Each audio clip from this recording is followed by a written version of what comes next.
আসসালামু আলাইকুম এভরিওয়ান। আজকে আপনাদের সামনে গুরুত্বপূর্ণ দুটো টিপস শেয়ার করব। যে টিপস দুটো যদি আপনারা স্পিকিং এ ব্যবহার করেন তাহলে আপনার স্পিকিং এর যে শুদ্ধতা এটা অনেকটাই বেড়ে যাবে। আপনার স্পিকিং এর ফ্লুয়েন্সি বাড়বে, পাশাপাশি আপনার স্পিকিংটা একটা পশ টিউন দিবে, এলিগেন্ট টিউন দিবে। কার কাছে? যে আপনার কথাগুলো শুনবে তার কাছে। তো চলুন দেখে নেওয়া যায়। তো প্রথম যে বিষয়টা এটা বলা হচ্ছে হাউ টু মার্জ মানে হচ্ছে কিভাবে দুটো জিনিসকে একত্রিত করবে।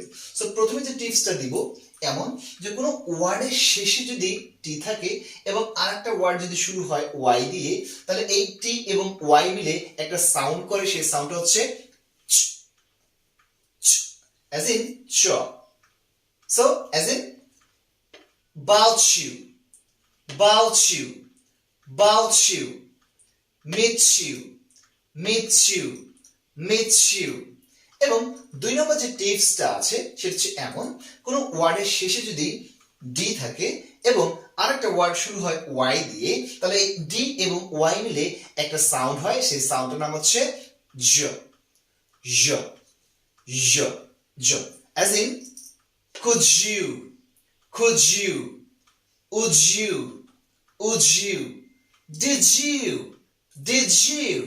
So hope you enjoyed this video. If you did, so please like, comment and share. Thank you.